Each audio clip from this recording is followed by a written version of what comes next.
I feel like as a parent, like all of the doubts and worries and fears that, again, were we depriving our children? Were we going to make them do something that was going to scar them, traumatize them? This type of very big move at very key points in their development.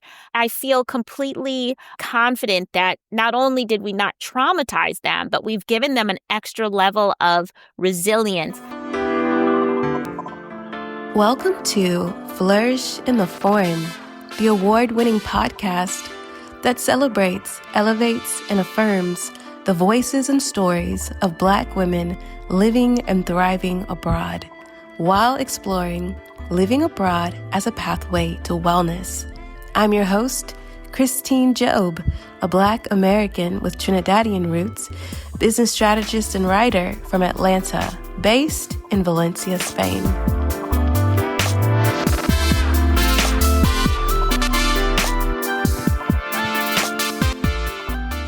Hey everyone, welcome back to Flourish in the Foreign. I am the one, never the two. I am your host, Christine Job. Yes. If you're new, hi, welcome to the show. I am so glad you decided to check it out. Let me know what you think. Feel free to message me. I'm always interested to hear from new listeners and my OGs as well. Before we get into today's episode, don't forget to check out my Substack, Flourish in the Foreign, Truths and Musings. It is where I share my personal thoughts on life abroad, my author journey, and full conversations with season 6 guests, most of them. So if you've ever wondered what gets left on the cutting room floor, or if you just want to see us laughing and cutting up, this is your chance. So be sure to subscribe to my Substack, Flourish in the Foreign, Truths and Musings. And finally, I do need y'all's help, okay? I know that some of y'all want me to feature Black women who have lived in particular countries or cities or have particular life experiences.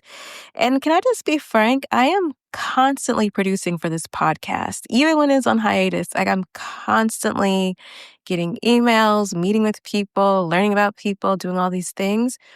However, to get people to record for this podcast is like trying to wrangle kittens. It's crazy, okay? There are people, and this is no shade to y'all know I love you, but there are people that I have been in talks to record for this podcast for 4 or 5 years, okay? Whose stories would be so interesting, so different, and I know you guys would enjoy, but who makes each season really comes down to who is available and committed to actually recording when I'm in production, okay? So that's just what it is. So if you're like, I want to hear from someone from this region talking about this thing in the city or country, help me help you, okay? Help me help you as I plan season 7, because I'd love to feature more incredible Black women who have lived abroad for at least 5 years. So if you know someone, or if that's you, nominate them or encourage them to submit the guest inquiry form at flourishintheforeign.com/contact so that I can keep on sharing these incredible stories, and also so that we can lighten my burden and my load, because I be doing a lot, okay? Thank you. All right, let's get into today's episode. Season 6, episode 15. We are continuing our ongoing series, Aging Abroad. Yeah, I told y'all liked it so much. I was like, let me just keep it going. I'm going to drop these episodes every once in a while. All right. So today's guest is Lori L. Tharps, an incredible past podcast guest. If you haven't listened to Lori's first episode on the podcast, you need to go ahead and do that. You can find her episode in season 4, episode 11. So Lori is an award-winning author, journalist, and educator. She is also the creator of Read, Write, and Create, an incredible podcast and platform. Her ministry is to help other BIPOC writers to find the courage and to harness the skills they need to get their words out into the world. She has an incredible private community called The Sanctuary for BIPOC women writers to get published and to get paid. I'm a big fan of The Sanctuary. And if that's not enough, Lori is an author of 3 critically acclaimed nonfiction books that deal with race, culture, and identity.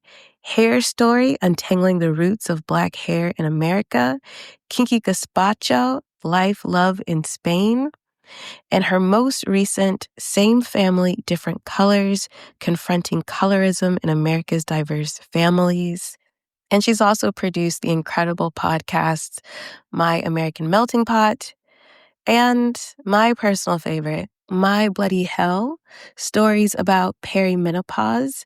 And that podcast I have recommended to so many people. I have.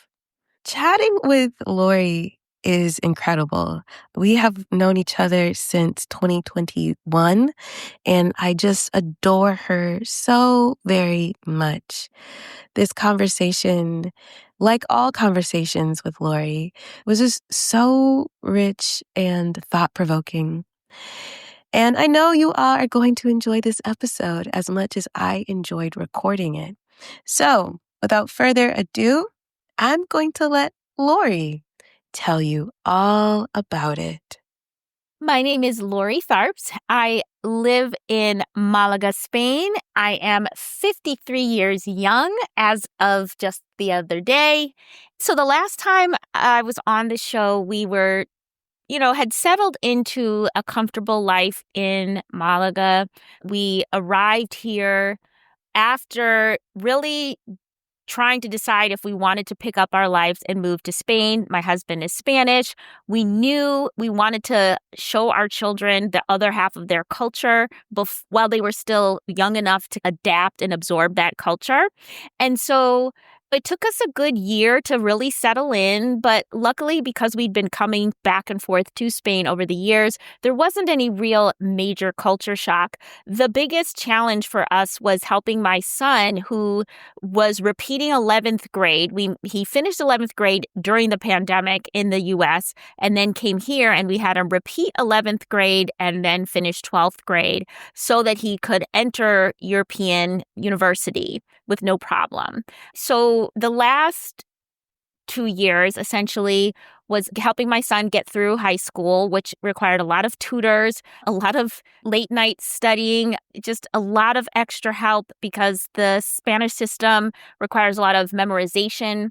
His Spanish levels, like his basic conversation, he could do everything, but really academic Spanish is at a much higher level. And we were really worried, but he did make it through. Ended up going to university in the Netherlands for a year, which was a great experience for him. It was great for us because we got to go visit in the Netherlands, which I love the Netherlands to visit. Wouldn't want to live there because of the weather, but just it's a fun place. It reminds me very much of a New York, Brooklyn, where we lived previously in the US. So, launching him was really, it felt like a really like we did a good thing. There were times we were worried that maybe we had made a mistake because getting through Spanish high school, which even Spanish kids have trouble because you have to pass this big test, this big standardized national test.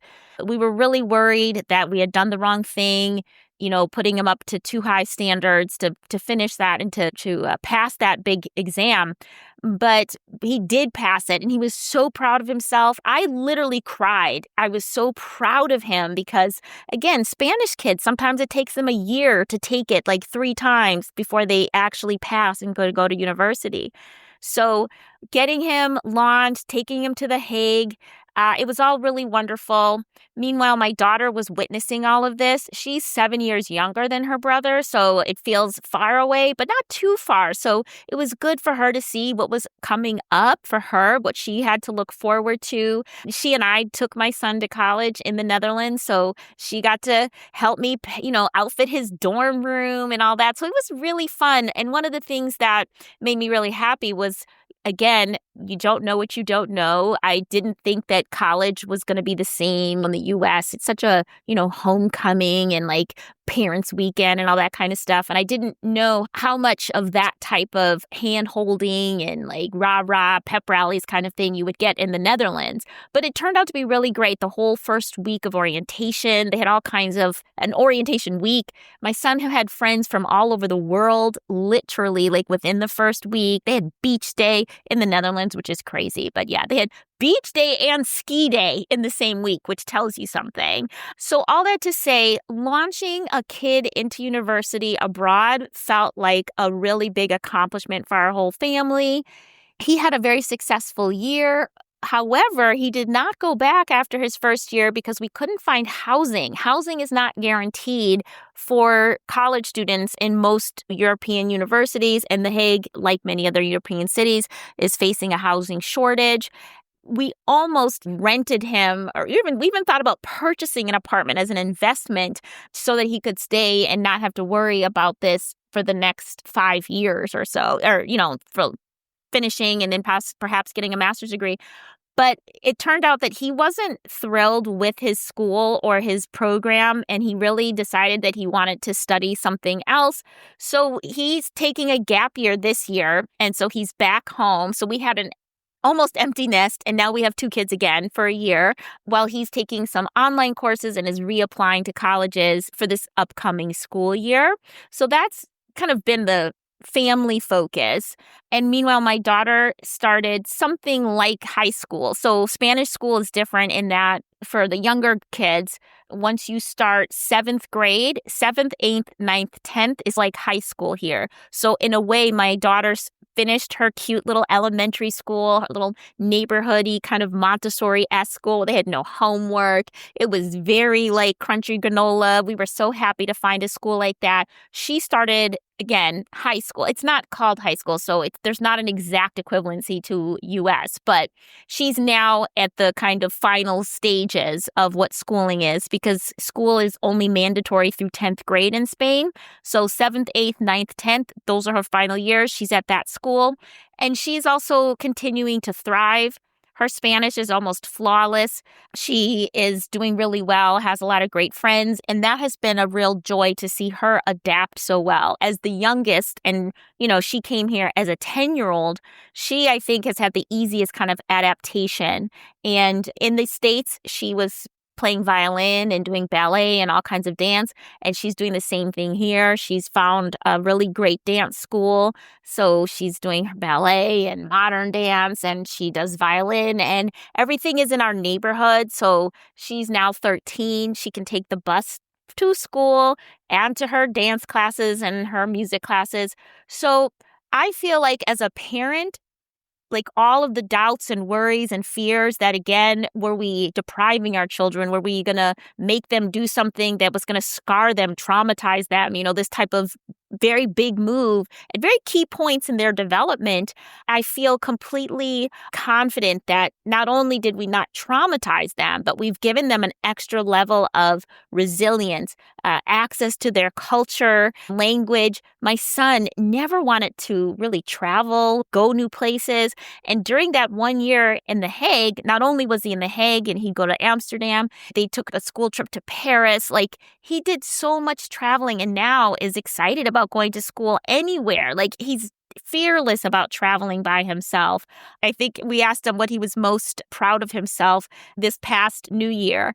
We did some reflections, and he said he was most proud that I put him on a plane to to go get his stuff from the Netherlands because we weren't sure what we were going to do in the summer. And I put him on a plane. I was like, go pack up your stuff, sell it, bring it back, like whatever you have to do. I was like, here's 2 empty suitcases, figure it out. And he did. And he came back with a lot of money in his pocket. He's like, I sold everything. I was like, everything? I mean, you are going back to school. You're going to need some of that stuff. He's like, yeah, I thought if I just sold everything. I was like, where'd you sell it? He's like, don't worry about it. I'm like, okay. So again, like, this kid is not the kid who left the United States. That kid stayed in his room a lot, talked to his few friends, was very introverted. This kid is like, I can take care of it. I can handle it. And in that respect, I feel so grateful that we made that leap, that we put our kids, just dropped them into the Spanish system. We did have to, again, get tutors and all these things to help them catch up. But I'm feeling like what a gift I've given to my kids.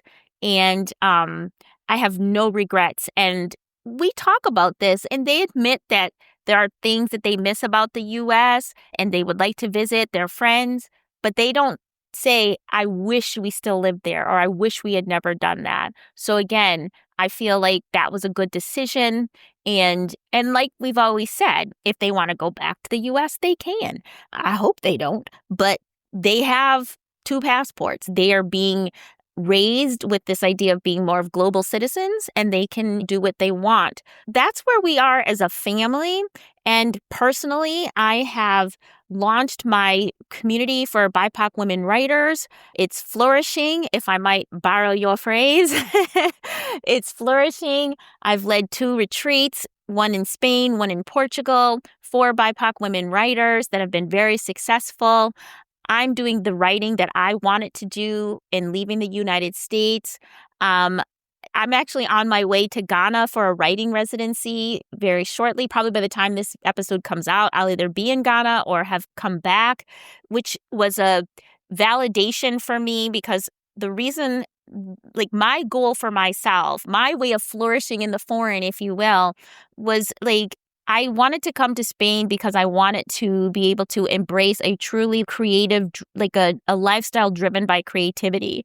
I make a living by helping other women tell their stories, and I'm able to tell my own stories, do my own creative writing and content creation that's all driven by my love of story, by my love of people, particularly people of color, women of color. They're always the protagonists in all the stories I tell. But I also really wanted to open myself up to learning more about like the global literary community, and wanted to expand my own knowledge and the idea that there is more to the literary canon than white authors from Europe and the United States.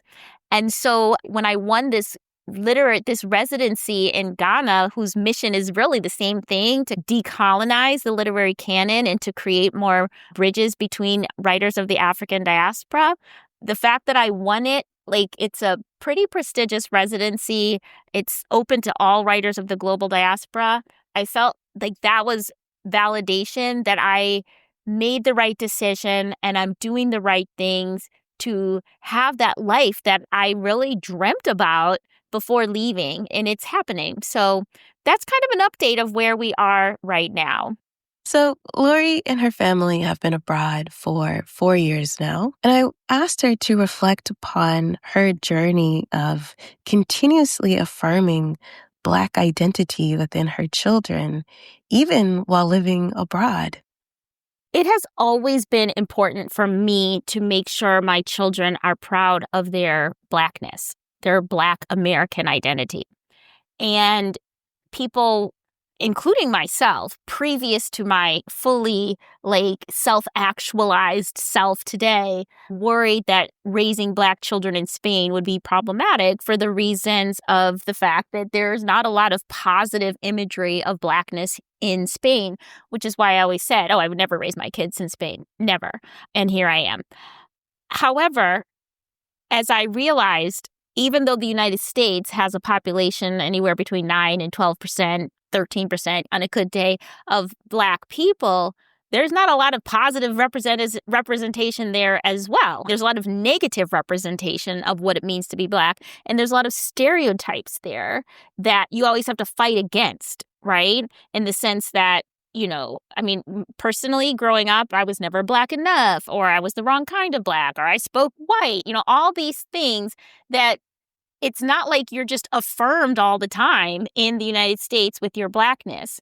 Therefore, from the minute my children popped out of my body, I've had to have a game plan for how to make sure they felt affirmed in their Blackness, which was a Blackness mixed with Spanish. Their Blackness, which was having a mother who presented a certain way, spoke a certain way, was from Wisconsin. Like that alone, people are like, wait, what? That's not really Black. Or you don't have, all of the things that people were going to assume, put on them. So from day one, I had to have the story I was going to tell them about who they were and how nobody else got to define that for them. So by the time I came to Spain with my children, it's not like I was like, oh dear, how am I going to make sure they know who they are? That's been part of my toolkit as a parent since day one. And here in Spain, like it's a different atmosphere, but the same tools need to be utilized, which is there's going to be positive things said about Black people. There's going to be negative things said about Black people, but you know who you are. We have a very pro-Black household. Everybody in our house knows Black people are the best. Everybody in our house knows we're the coolest, we're the prettiest. Everybody in our house knows that certain people don't know how to season their food. Like all of that is very much understood and spoken about. All three of my children, even my sons, their favorite phrase is, I'm a strong Black woman and I don't need no man. Even my sons, like that's the phrase. And do we have 7 bottles of hot sauce in our refrigerator? Yes. Do we have Goya seasoning salt in our cabinet? Yes. Do we have fried chicken and tortilla de patatas for Christmas dinner? Yes. And gumbo. And we have black-eyed peas on New Year's Day. So like, the continual propaganda machine of Blackness being the coolest continues in this household. And I feel like my children have had that steady influx of positive identity development around their Blackness since day one. Are they perfect? Are they never in doubt? Do bad things happen to them? Yes, yes, yes, yes, yes. But I believe we have created a family unit where their identity is always affirmed. My husband is very aware of where the quote deficit is on his part. Like he educates himself. He defaults to, Black people. He understands what's at stake for their identity. And since being here, there happened to be a relatively large amount of Moroccan people here in Malaga where we are. My kids are, like my daughter, where she goes to school, there's a lot of Moroccan kids, there's a lot of mixed kids.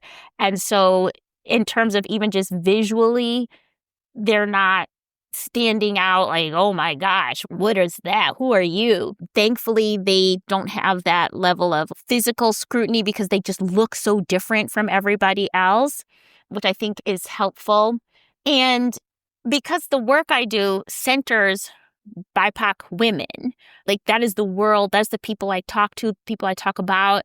When I do my retreats, my daughter comes with me because I want her to be affirmed. I mean, 1 week in a retreat, 24/7 with 10 Black women just loving on you, I feel like that's like a year's worth of affirmation. It's in a little bottle.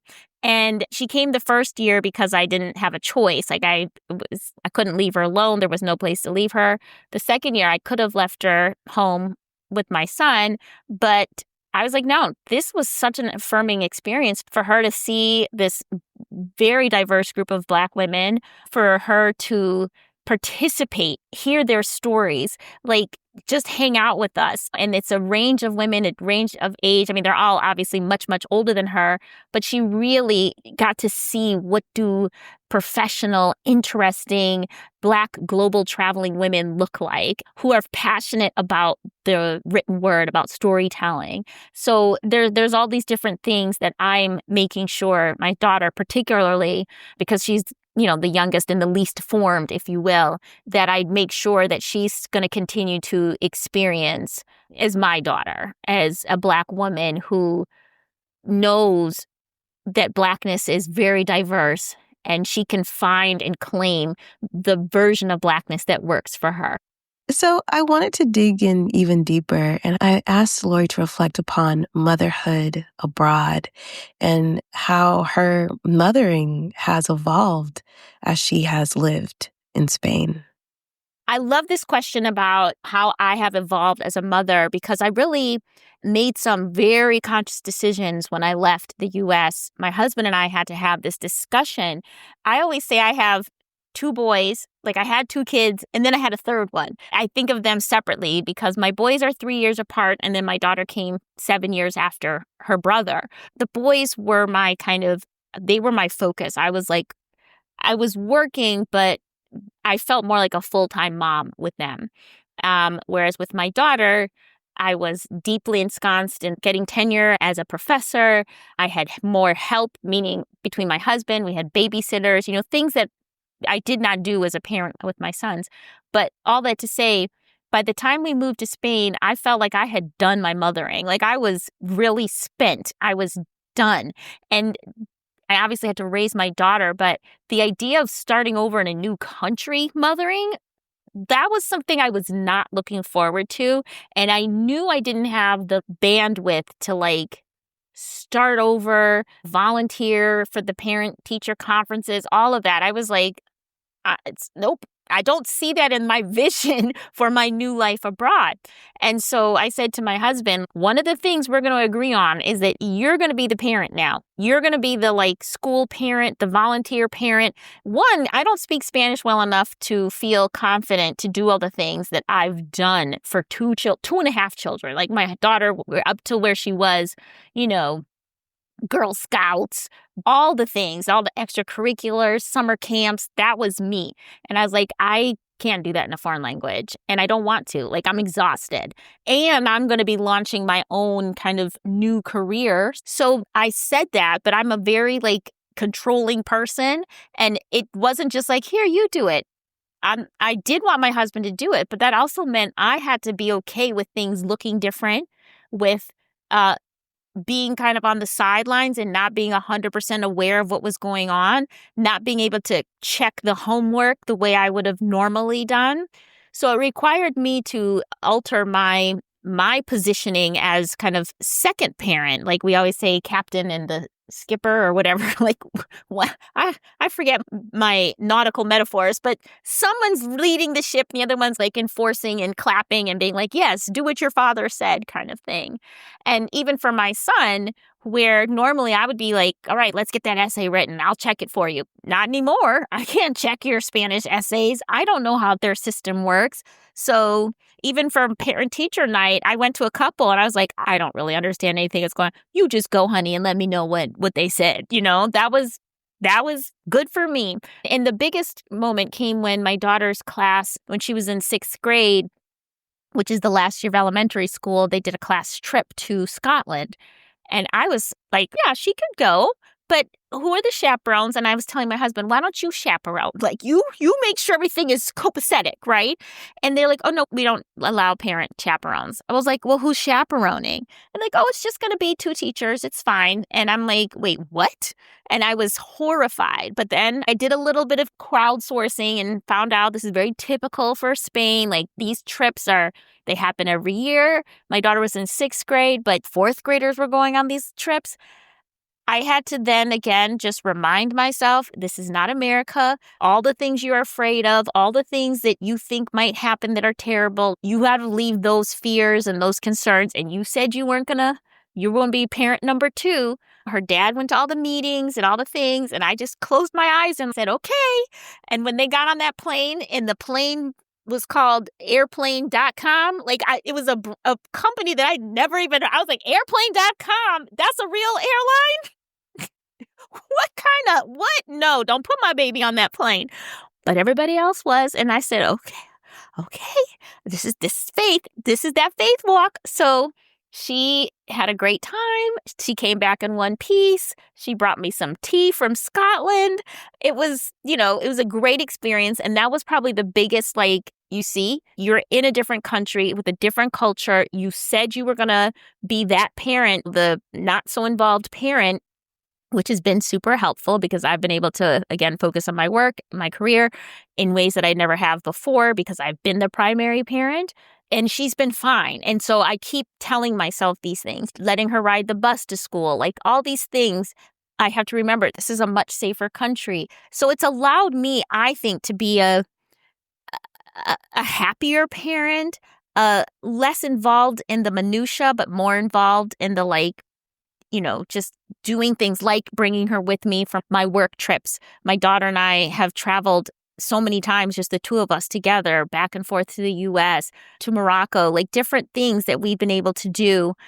And even with my son, because my husband has been taking first chair position for getting him to study. And again, I'm like just amazed. I'm so impressed with my children because they're doing things that I wouldn't have been able to do, things I wouldn't be able to help them with. I have become that embarrassing mother, though, who speaks broken Spanish at the parent-teacher events or whatever, and they're so embarrassed. They're like speaking for me. I'm like, I'm that mom. Oh my God, I gotta improve my Spanish. But my mothering journey, sometimes I can just take a step back and observe what is happening to me as a mother. Like we talked about before, I am still very much in charge of not their quote unquote Americanness, but their Black Americanness. I insist that certain traditions, like our New Year's Day dinner, we have to have our black eyed peas, we have to have our greens and the cornbread and these things, right? I make sure that a lot of it revolves around food, but around certain holidays and traditions, I quiz them regularly. I'm like, now, why are we doing this? Okay. What are we doing on Juneteenth? Why are we having this strawberry soda? What does it symbolize? All right. Who can tell me? I make sure that they stay grounded in their Blackness, their Black Americanness. So that is still front and center on my on my mothering agenda, if you will. And I'm laughing because I think I've done a good enough job because my birthday was recent and I was like, okay, what do you guys want to get me for my birthday? And they're like, we don't know what you want. What do you like? You have everything you need. And I was like, what do you guys think I like? Like, what do you think I like? And they're like, Black people?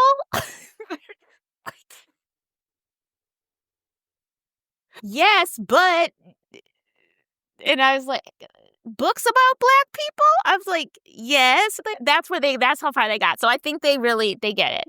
And my son being in the US, I think that's one of the hardest things for parents to do is to quote unquote let go, to let their kids be grown-ups, let them have their own lives. And leaving a kid on the other side of the ocean is a really good way to force you to let your kid have their own lives. And probably the first year and a half to 2 years, my husband and I were really trying to get my elder son to come and stay, and he didn't want to. And that really put a lot of friction between our relationship. And then we finally just let go, really cut the cord and released ourselves from thinking that we were responsible for him or that somehow Spain would be better for him. And we're actually doing so much better just, I would say, recently since letting go. He's happier because I think he thought we were disappointed in him, which I guess we probably were in some ways. We're happier because we don't feel like we failed, right? Everybody's let that go. And again, that distance allows you to kind of lick your wounds, figure it out without putting it on the other person and being in their face all the time, so to speak. And now, he's really proud of himself. He's developing his own life and we're just from afar clapping and cheering. And it really feels good. It feels genuine. It doesn't feel like we're faking it or that there's hard feelings. So, I'm kind of existentially sad that we didn't get him here early enough that he too could feel that sense of duality and make a decision where was this better place to land for him. But he's happy. And so it's my quote unquote sadness or disappointment or thinking that I failed my first child and not giving him the same thing that his siblings have. Um, I'm making that up. That's me making it up because he's not suffering. He's not sad. He's not like, man, I wish. That's not even in his vocabulary. So that is, again, a learning and a learning that I think in some ways was forced upon me, but I'm glad it was. And I'm happy that it's turned out this way. Hey everyone, I hope you're enjoying this episode of Flourish in the Foreign. And if you are, please consider supporting this labor of love, but labor nonetheless, by buying me a coffee at buymeacoffee.com/flourishforeign. Make sure that you are subscribed to the podcast and please review the podcast on whatever platform you use to listen to the show. Fun fact, if you listen on Spotify, you can leave me comments that I can actually respond to. Yeah. Make sure you follow the podcast on Threads, Instagram, TikTok, YouTube, and all the other social media platforms that the podcast has. If you want to read more of my personal truths and musings as I explore and navigate the intersection of migration, Blackness, womanhood, and wellness, be sure to subscribe to my Substack, Flourish in the Foreign, Truths and Musings by Christine Job. And for all other Flourish in the Foreign resources about moving, living, and thriving abroad, including guides, courses, and more, be sure to go to flourishintheforeign.com. All right. Thank you so much for listening to this episode of Flourish in the Foreign. Now, back to the episode. Aging abroad. I asked Lori about aging abroad. In particular, how has the concept of aging changed as she has lived in Spain? I think the biggest thing that has disrupted my experience moving abroad, living here, has been the fact that my mother has deteriorated very rapidly in a very short amount of time. Since moving here, she came for both Christmases holiday season. She came for like 6 weeks. And the fact that she came the first time, I was shocked because my mom doesn't really like to fly that much. She was also already getting a little bit more, let's say, feeble, but she was like, I'll be there. And I was like, oh, okay. And then she had such a great time. She was like, I'll be there again. Second year, so it was great. And then the third year, right before the holidays, she got really sick. And it's very unlikely she's going to come back here. Although we are now actually discussing, like, she needs more full-time care, and we are actually even considering bringing her here because their options in the States are limited for different reasons that are complicated. But watching your parent and or parents struggle is the part where you can't avoid this conversation about aging. It brings to mind so many different issues that you shouldn't avoid, but you can, you just don't think about them. And it wasn't about, oh, I didn't think about my parents before I moved abroad. I have 2 siblings. It's not like I left my parents high and dry.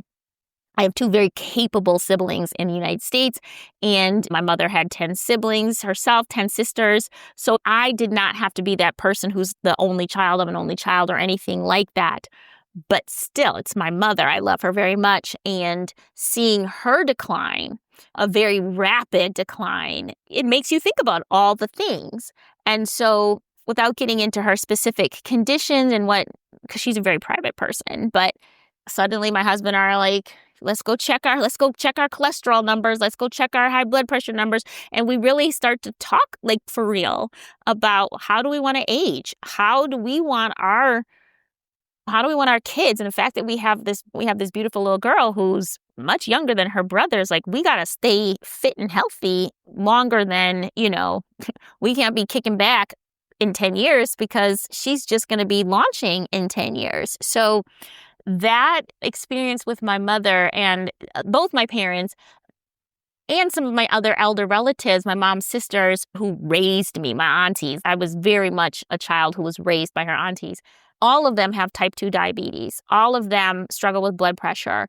Both of my siblings already have issues with high blood pressure.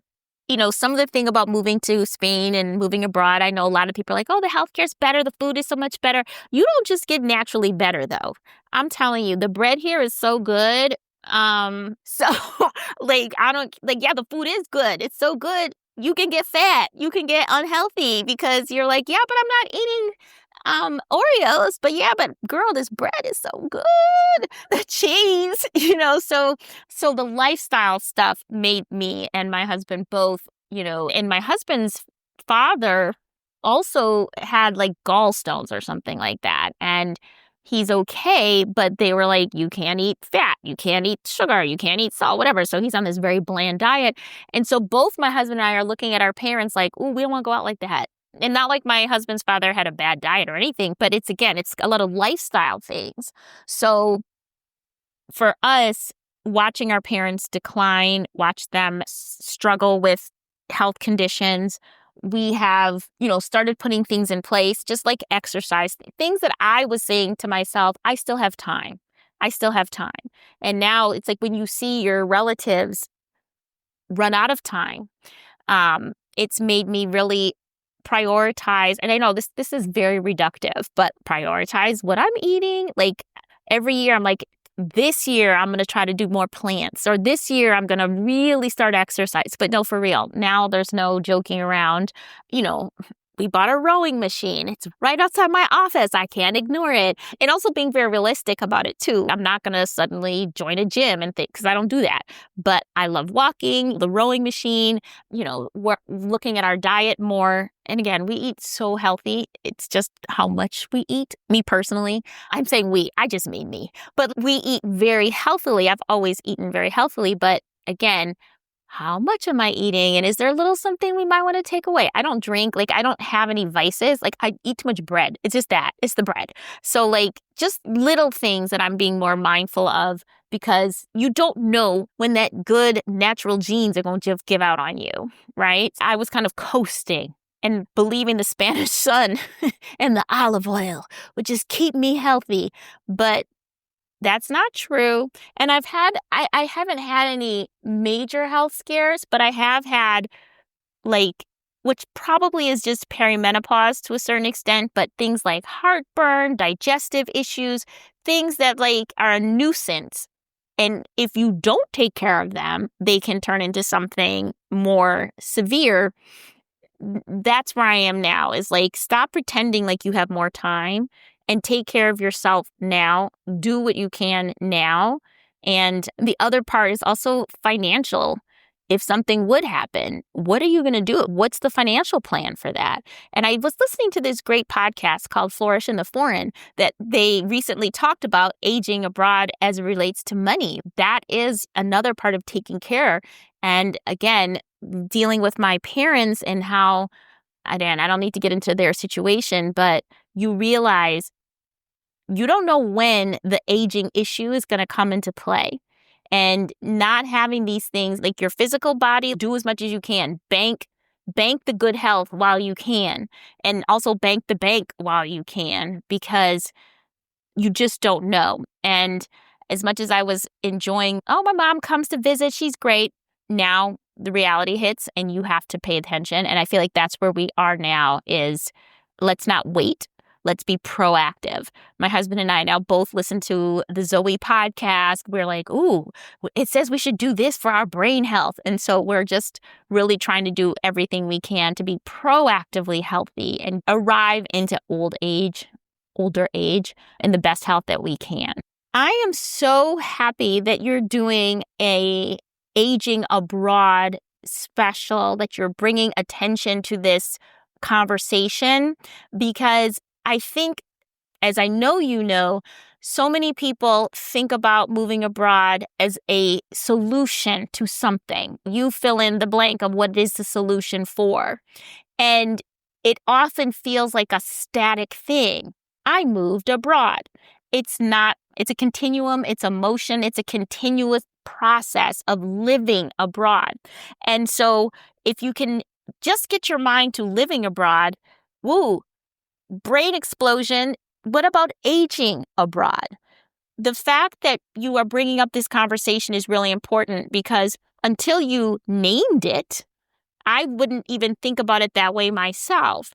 But that is essentially what I'm doing. It's what we're all doing. Even if you're 25, if you're committed to living abroad, we're all aging. We're all aging. And so I think this conversation is one we should all be having if you live abroad. You should be having it with your friends. You should be having it with your partners. You should be having it with your children, right? Because it's the only guarantee that there's an expiration date on your life. You don't know when it's happening, but it's a guarantee. And making this an actual topic, again, it's made me even consider what is it I'm doing here? I am aging abroad. So thank you for bringing it up. And one thing I didn't mention was this idea of where will I live eventually? And the idea of starting to really explore, what do people do when they move, when they age in Spain? Is it a assisted living facility? Does that even exist here? I don't know. But now I'm going to start researching these things. I know there are some really exciting communal living for mixed age adults in the Netherlands, for example. I am not moving to the Netherlands. I'm not going to age in the rain. Cannot, will not. But this type of information, I'm like, right. If we are aging abroad, these are the things that we should start thinking about, because it was like, oh, we should buy a house, or are we going to build a house? We're going to stay in our apartment. Hello, I'm of a certain age. Whatever I'm thinking about should be thinking about what is housing going to look like as we age abroad. So I just want to say thank you for this topic, because I think it's one that is not talked about as a concept, and we all need to be thinking about it that way, because that's what we're doing. As I mentioned earlier, Lori had an incredible podcast, which you can still listen to, called My Bloody Hell, Stories About Perimenopause. And so I asked her if she felt adequately resourced and supported during her perimenopausal journey in Spain.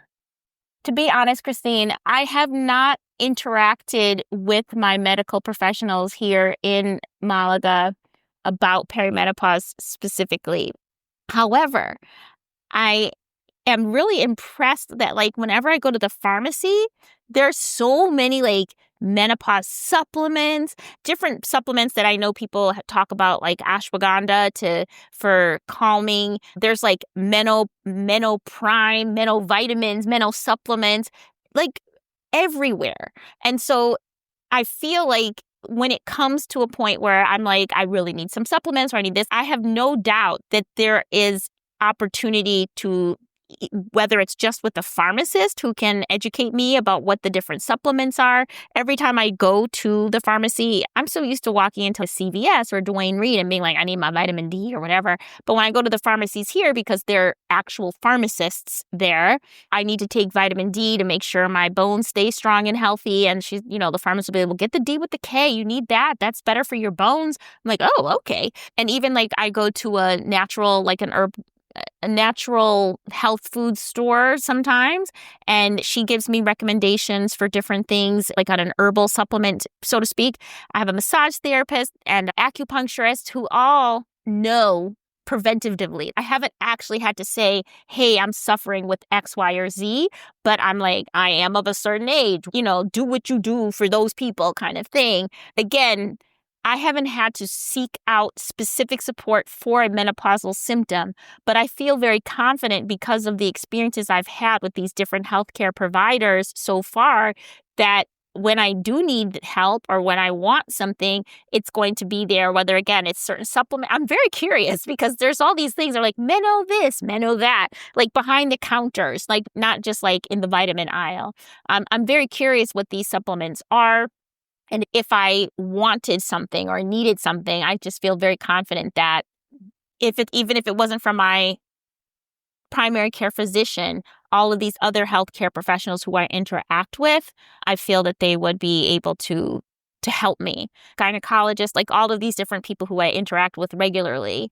I feel like the healthcare here is not so proactive, but if you have a question or you need something, it's very easy to get the response, the need, the thing that you're asking for. That's been my experience so far. Beauty. I asked Lori if her concept and perhaps even expression of beauty has changed as she has lived in Spain.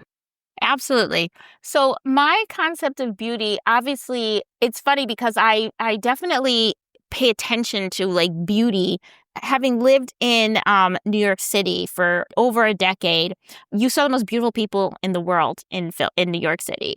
And when I moved to Philly, I was like, dang, people in Philly are ugly. Like, I'm just not seeing it. It's just crazy. But it wasn't that people in Philly are ugly. It's just that you get so used to seeing the most gorgeous people in New York City. It's like anywhere you go, nobody measures up.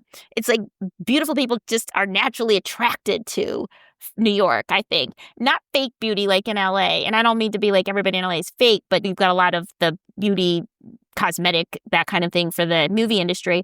But it's like really unique, beautiful people just show up in New York. You cannot go places. Like my husband and I used to be like, is everybody in this room just stunning? Like, how is that possible?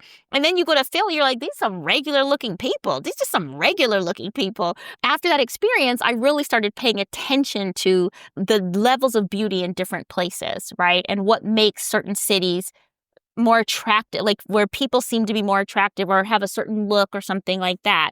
Um, with that kind of mindset, moving to Malaga, I'm like, Malaga's got like average people. And then I start, more paying attention to like, what do the women look like? I think in general in Spain, unless maybe you're in Madrid or Barcelona, and I have never lived there, so I can't say for sure, but there's a lot of conformity, in the Spanish aesthetic. Like people aren't really trying to stand out. There's a lot of like, I look like everybody else. When I went to my son's graduation, for example, because I didn't really understand all the graduation speeches, I was a little zoning out, but I was paying attention to like how many women were wearing the exact same pair of shoes. I was like, every woman in here has the exact same pair of shoes on, and then I'm like, huh. And they all have very similar dresses and all of their hairstyles. The conformity thing is very strong here. So I do pay attention to what beauty standards are. And because I'm a Black woman with dreadlocks, I never look like a Spanish woman. I'm never going to be mistaken for. No one's ever going to say. So I don't even try, which is actually very freeing. It's very freeing that I don't try to look like a hot mess or anything, but I don't try to, like, I'm not buying those shoes that everybody else was wearing. I can't wear wedge heels that are that high. I will fall over. I don't have a good sense of balance. I do pay attention to like, what are the women wearing? Like, how do you go out and look appropriate in these settings here in Spain? But what strikes me is when, beach season, which is very long here in the South. I'm on the Costa del Sol. This beach season is very long. So I'm often seeing women in bathing suits, right? In bikinis at the beach. And what makes me so happy is I see women like 80-year-old women in their bikinis, sagging skin, floppy bellies, breasts hanging to their knees, just living their best lives. My husband and I started going to the beach on Sundays. We called it beach church. We get away from the kids and just go to this not deserted. It's not deserted, but it's away from the beaten path. But a lot of families would go there and we'd go real early. So we'd get there before it became overcrowded. And there was always like these old couples that would come. They'd set up their little tent for the day. They'd be playing their cards and have their little picnic baskets and everything. And I would say to my husband, I hope that's us. I hope we're still coming to the beach when we're 75, 80. These are like there's like old men they would like go out into the water, like splash water on themselves. And that would be their whole experience at the beach because they like got into that water, and then their wives would make them their sandwich. But again, it's like these women are claiming their bodies, walking in bathing suits, not wearing like cover-ups, from, like them frothy, like, oh, I can't show any part of my body. And it just makes me really like, why am I covering up my body then? Why am I still coming to the beach with my like sarong, right? Because I don't think anybody should see that I have varicose veins on the back of my thighs or my stomach isn't flat. And like, neither are any of these people. And I'm not saying only the 80-year-old women. It's not like, all the 50-year-old women are still wearing these perfect outfits. The juxtaposition of the conformity of like, everybody has to look the same. But at the same time, the kind of body confidence that I'm seeing that women aren't depriving themselves of going to the beach, of wearing a bikini, right? We think you have to have a perfect body to wear a bikini. Otherwise, you better put that one-piece tank top on. Not here. And so that idea of aging as a woman in Spain, it feels really freeing, and it has made me reconsider what part of your aging body is not appropriate to be seen in public, right? I see women wearing if everybody's wearing those espadrilles with the wedge heel and the bare legs, that's what everybody's doing. Whether you have varicose veins, wrinkly skin, saggy skin, that's what you do. And I see so many women wearing tight clothes that it's like, oh, she doesn't have a perfect body, but she's wearing those tight pants or that or the other thing. And nobody seems to care. So for me, that has been one thing that I feel has given me a new sense of freedom as a woman of a certain age who is aging, who, again, I want to be healthy, but I'm not trying to out here get a six pack. I've never had one. Why would I get one now? And same thing, my thighs may not be, like, they have varicose veins on them. Thanks, Dad. I have to wear like long pants for the rest of my life because I can't show off my legs.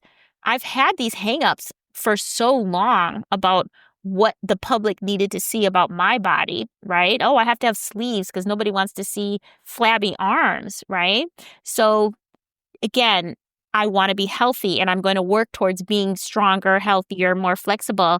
But none of that is about so that I can wear a bikini at the beach or so that I can enjoy my body when it's hot outside and not have to cover it all up. So that has been such a gift, like the biggest gift for me. And like, I'm like paying attention to how women carry themselves and allow themselves to dress sexy, to dress in style, to do what they want to do without thinking about, well, my body isn't whatever perfect even means. So for me, that has been a beautiful, freeing thought about aging that has come from being in a different culture that has a totally different perspective on, I think, the female body.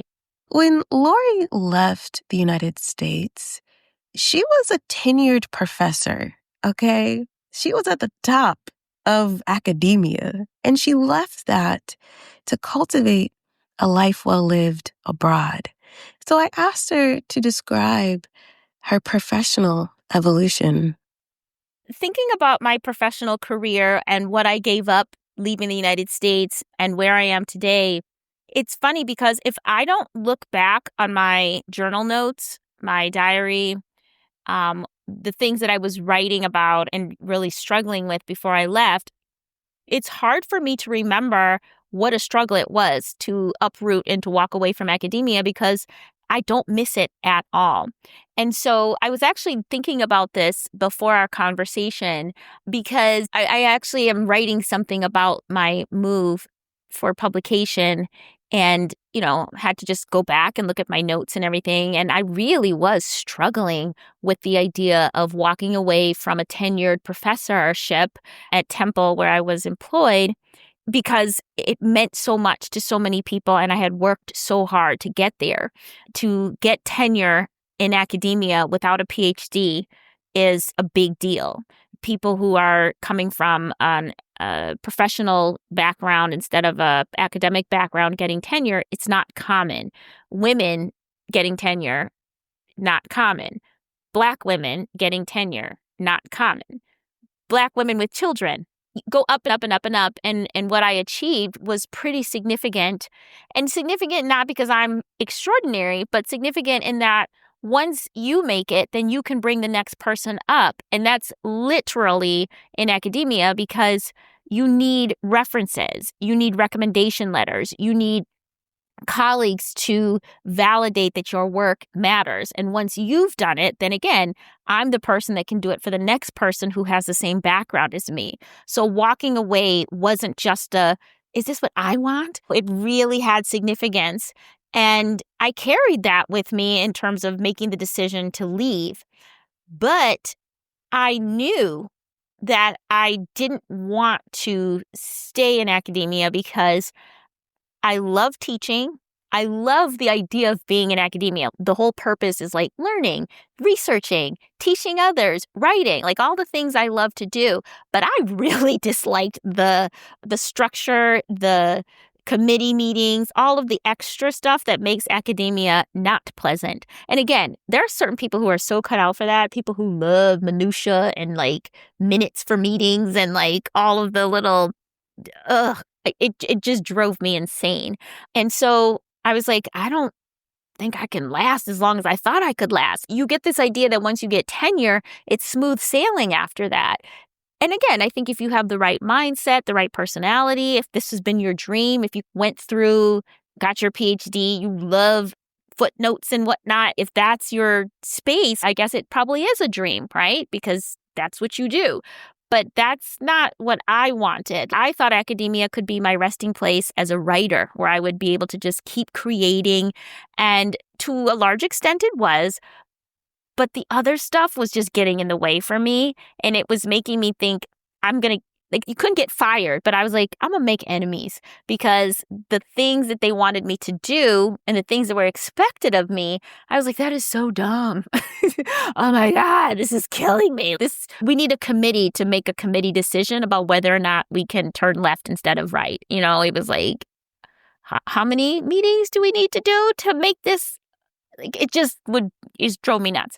So in the back of my mind, I was thinking, maybe I need to switch universities. Maybe I need to switch departments. Maybe I was already thinking those kinds of thoughts of like, how do I make this a little bit better for me? The conversation with myself had started with, maybe I should be in a creative writing department instead of a journalist. Maybe that would make it better. Even though I was teaching fiction and creative writing in the journalism department. So it's like, how you try to come up with different ways to make a sow's ear, a silk purse, whatever. Like, you keep trying to tell yourself, oh, maybe this will make it better. Maybe this will make it better. When really it's not going to be better. It's still going to be the same thing.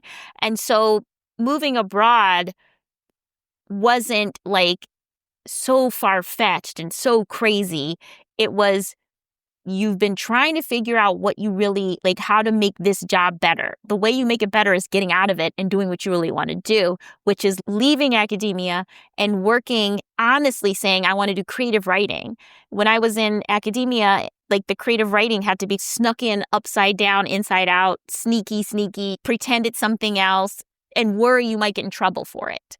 Whereas I wanted to come out freely as a creative writer without hiding it, without pretending, without masking it as research for something else. And so making the decision to leave was more about feeling I was disappointing other people. It wasn't about my own happiness or anything like that. And once I came to terms with that, that's why I say I don't have any regrets about leaving. I don't even miss I kind of miss a paycheck that just shows up in my bank account every 2 weeks. Sure, that was nice, but it's not something I actively miss or actively think about. I had wonderful colleagues. I definitely think about them and stay in touch with some of them. I'm very proud of the institution of Temple, the things that they're doing in community journalism.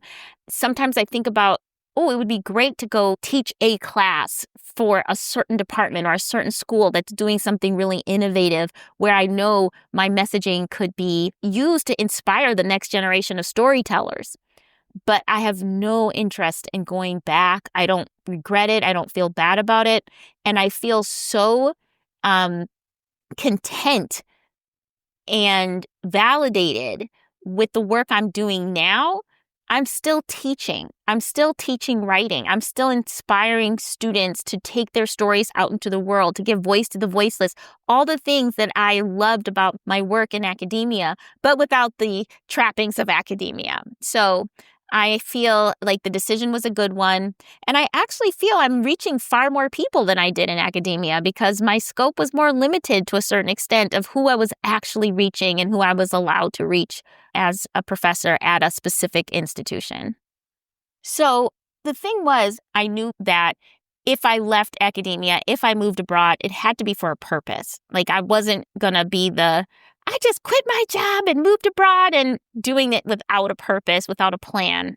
That wouldn't be the Flourish in the Foreign way. And I had listened to enough episodes of Flourish in the Foreign before departing that I wasn't going to just move abroad. I was going to thrive abroad. And so it required really thinking that through. Was I just doing it for my kids? That was one of the reasons. Was I doing it because I've always had a dream about moving abroad? That was definitely one of the reasons. It was like a bucket list thing, but a serious bucket list thing from the time I was in 5th grade. I've always wanted to live abroad, like Josephine Baker. She was my role model. And so like all of those things were definitely part of the rationale and the reasons behind it. But I was like, that's not going to sustain you, right? Subverting your happiness and your dreams for your kids. I'm sorry. No. And a dream you had in the 5th grade. Also, no, because you've grown now. Like, that's not going to feed you. That's not going to keep a roof over your head. So what is your real reason? My real reason was, again, I want to live a life fueled by creativity. I want to be a creative writer, whatever that means. But it was, again, that was the plan from day one. And it had been subverted by be responsible, get a real job. Like I said before, you can be a writer, but couch it in some sort of professionalism. Focus on one thing. You can't be a creative writer, like you're a journalist. All of these different things that had stripped away my ability to really decide what it was about creative writing, where I wanted to stake my claim, so to speak. So I knew that being in Spain, because healthcare was affordable and university for my children was affordable, that I could take the time to figure it out. I could take the time to figure it out. And if I could figure it out, it didn't have to make me millions of dollars again, so that I could make sure if I ever broke my leg, I could get it set and that my kids could go to college, right? I didn't want my happiness to also supersede their happiness. In other words, mommy's happy, but you can't go to college. So when I arrived here, it took me a while to figure out what the form was going to be for me to live this creative life. And being creative, I spent a good, I'd probably say the first year rediscovering my creative voice, going on my own 100-day journey of reconnecting with my creativity, doing the writing, doing all types of things, but didn't have a business model, didn't know how I was going to eat. I saved enough money before leaving, again, because I listened to Flourish in the Foreign. I saved money so that I didn't rush into something because of money. So I had the opportunity to really figure this out. And so connecting the dots between I love teaching writing. I'm a very good writing teacher. I'm also a good animator, cheerleader, and I understand the power of story. And I was beginning to learn that even more as I was able to just delve into my interest as a storyteller, as a writer. And when I came up with this idea of maybe I can still teach writing, it's just going to be for myself instead of an institution, I practiced that. I tried it. I tested it out by teaching some creative writing classes, just kind of as one-offs. I taught some classes about writing book proposals as a one-off, really figuring out what my strong points were and then monetizing those by teaching others. And once I realized that I could do that, I started to come up with this idea for my business, which is called Read, Write, and Create, which is a platform that provides resources, inspiration, and education for BIPOC women writers. And I realized that it wasn't just classes that I wanted to teach. I didn't want to just do one-off things. I wanted to create a community of like-minded women who also saw the value of storytelling, who also were looking for instruction, inspiration, and community, because as I was figuring this out for myself, I realized those are the ingredients, not for, oh, I want to write a book, but for somebody who's trying to live a life of a creative writer.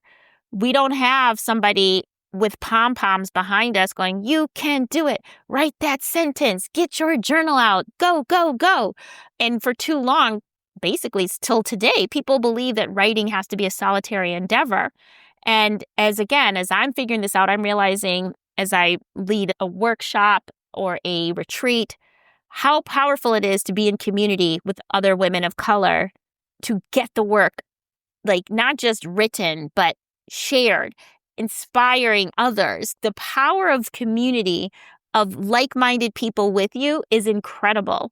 And so Read, Write, and Create began as this, okay, I can teach writing, but then it became this bigger mission. Truly, my bigger mission is to help writers understand how important it is to be in community if you want to be successful as a writer. And it's not successful today. Like, you need community to help you stay inspired to keep writing. You need community to bounce ideas off of, to see if what you're writing is worth it or if it's important, or maybe to develop the idea further into a stronger idea. You need community to help you share once you've gotten the book written and it needs to be promoted and out into the world. It's a whole life cycle. If you are a writer, you need that community through the whole life cycle, through your whole experience of trying to continue to put your words out into the world.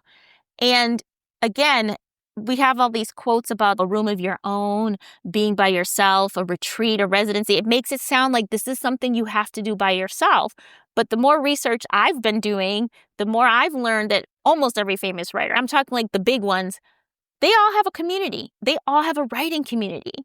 From the Harlem Renaissance writers to the Sisterhood, which was the Black women like Toni Morrison and Alice Walker, June Jordan. They had a group called the Sisterhood. They're like almost every group of every famous writer has had a community to help them get their work out into the world, to help them stay committed to the work. Girl, can you read this and tell me if it makes sense? You need that in your life if you want to have a sustainable writing life. And that's not it. Some people just have one book and then they just need to get that book written and it's done. That's not necessarily what I'm talking about. If you want to dedicate yourself to writing, you need a writing community. And again, I feel like we've been bamboozled into thinking we need a room of our own and that's it. A room of our own and a lot of money. No, you need the community. And so that's become my new soapbox. That and my real, true understanding that stories are what can change the world. And that storytelling has been used for centuries. Since the beginning of time, stories have been used to document history, to recreate history, to lie about other people in history, and to create the foundation of civilization. It's all stories. We as people of the global majority, we as women, our stories have never been centered. Our stories are always erased, ignored, or undervalued. So now I feel like I have this very clear mission that with my community, which again started as like, I could teach writing, it has now become mission driven to get as many BIPOC women writers to get their stories out into the world, especially now when our stories are being banned, they're being thrown out, they're being destroyed, literally. This is how civilizations are destroyed, when they start to kill our stories, when they start to burn our books. That's what book burning is about and what it's been about since the 3rd century when they started burning books. The first book burning was actually in China in like the 3rd century. But, the Salem witch trials, they were burning books. They were burning knowledge. That's what was really happening. It's about burning knowledge and destroying what can topple an empire. Information, knowledge, stories. So yeah, now Read, Write, and Create, I feel like it's a passion project. It's mission driven. And if I can create a community of passionate writers who want to change the world with their stories, that's what I'm doing. And we just celebrated our first full year in business, Read, Write, and Create. And I just hope that it continues to grow and flourish and sets the standard for what writing community should look like and what we can do in a group. Wellness. I asked Lori, what is her current definition of wellness? And how has that definition, that concept, the practice evolved as she has lived abroad? My definition of wellness is a peacefulness between my thoughts and my body. This idea that I am happy and content with myself, with my spirit, with my life, like that's the kind of mental wellness that needs to be there. And then the physical wellness is the waking up and my body feeling good in my body. I get up most mornings and I take a walk. I walk my daughter to the school bus and then do my morning walk. And I've gotten myself in this routine of talking positively over myself, almost like meditation or prayer as I walk. And I'm walking by the water. And I usually start with gratitude. And that gratitude always begins with, thank God I can walk. Thank God I feel good enough that I can do this. And when I get just to that, so much more comes out of me. Then I thank God and I talk to God at the water. I thank God for like my thoughts, that I still have creative ideas, that I have been through physical problems where I felt so bad. I didn't feel good. I had a very serious medical thing happen before my daughter was born. And then another thing that happened where I thought I had a chronic illness. I didn't. I don't know what these things were, but all I have to do is remember when reading was impossible, when thinking was hard. I have to think about my mother who struggles now just to walk in a straight line. And I'm like, I am so grateful that this body is doing what it's supposed to do. And so when I think about that, when it's the gratitude, then it's like, well, what do I need to do to keep making sure that my body can keep doing what it needs to do? And not just my body, but my mind, because my mind is everything. I'm a writer. I'm a creative. If my creative ideas start shriveling up, right, then I would be desperate. I would be miserable. I wouldn't know what to do. That's my idea of wellness, is that the mind is still giving me new ideas and still seeing the world as an amazing place. And the body, like below the neck, is functioning where it's supposed to be functioning. And I do things to keep my mind well, reading, paying attention to the sensory details around me, listening to podcasts that are about wellness, if you will, and then the physical things that I need to do to take care of myself, to take care of this body, and to pay attention to how it feels. This might be TMI, but I'm going to say it anyway. I recently met somebody who's like a period coach. Okay, I'm giving her that title. I don't know if that's what she calls herself, but she talks about women really paying attention to their menstrual cycle, which is something I've never done. And so I started journaling about how my body feels, like is part of the menstrual cycle. And it just paying attention to what your body is doing, and you seeing patterns as a woman. It's been fascinating and also so relieving, because when you don't pay attention to the cycles that your body naturally goes through, something weird happens and you're like, oh my God, I'm having a stroke. At least that's what I do. I'm like, oh my God, I'm having a stroke, or this is terrible, or this or that. But since journaling about it, since like literally paying attention to, oh, I felt this tingle in my arm, or I felt this, I couldn't sleep very well last night. And then like, what did you eat? What did you do? What were you thinking? It's, oh, my body actually works in cycles. My body does the same thing whenever I do these things. It responds to stimuli. Seeing my body as a machine, if you will, that I can study and be in conversation with has been really powerful and really helpful. And I started it with tracking my period, but not just like, got my period on Wednesday, but like, how was I feeling? What was it like? What, did I have symptoms that go along with it? And so that has been my reflection on not just writing it down, but reflecting upon it, thinking about it, and seeing what is my body doing has been really powerful and makes me even more appreciative of this thing called my body. Thank you so much, Lori, for your time, your grace, your wisdom, your candor, your humor. Thank you so much. It's always a pleasure chatting with you. If you want to keep up with Lori, you can online. If anybody is interested in finding out more about the services that I offer through Read, Write, and Create, you can just go to readwriteandcreate.com, and that's REED, Write, Andy, create.com. And there's links to the Instagram and Facebook and all those good things right there on the website. If you're interested in following my personal journey as a creative writer living a global literary lifestyle, follow me on Instagram. My name is my handle. It's Lori L. Tharps. Or you can check out my new YouTube channel, which is at Literary Lori. Thank you so much for listening to this episode of Flourish in the Foreign.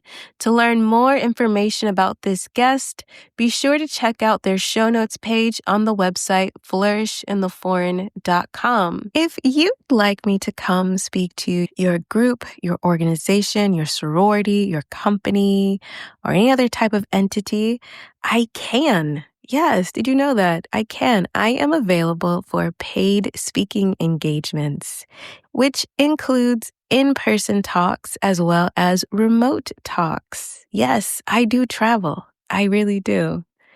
If you're interested in booking me for an in-person or remote paid speaking engagement, you can find my media kit, my speaker page, and all booking information on the website flourishintheforeign.com, also on my personal website, christinejob.com, and in the description of this here episode. If you'd like to delve deep into my personal thoughts about life abroad, be sure to subscribe to my Substack, Flourish in the Foreign, Truths and Musings. If you enjoy this solo indie Black woman podcast, be sure to support this podcast by buying me a coffee at buymeacoffee.com/flourishforeign. You can also support the podcast by subscribing to the podcast, leaving a review of the podcast, and of course, sharing the podcast. For resources like the Move Abroad with Intention guide and course, be sure to check the links in the description of this episode and the website flourishintheforeign.com. To learn more about me, Christine Job, my work as a business strategist, and all my resources about business strategy, building a business, and more, check out the links in the description of this episode and go to christinejob.com. Big thanks to all of you, my lovely listeners who have kept this podcast going strong for 6 seasons. Thank you all so much. I love you and I appreciate you. And thanks to Zachary Higgs for producing the music for this here podcast. Remember, it is not about moving abroad. It's not about being abroad. It's about thriving abroad. It's about flourishing abroad. So go abroad and cultivate a life well lived. See you next time. Bye. In the next episode of Flourish in the Foreign. I remember my husband and I laying in the grass and falling asleep and waking up and saying, oh my God, we weren't robbed. We weren't attacked. What a life is this? I remember early days going to restaurants and my husband didn't have to make sure his back was to the door and his head wasn't on a swivel. And I remember walking down the streets and people might stare at us because we were a little different, but it wasn't because we were Black in America. I never got stopped by police just for being out like I often did at home. So the stress alone of not being Black in America took a weight off of me that allowed me then to focus on my health physically.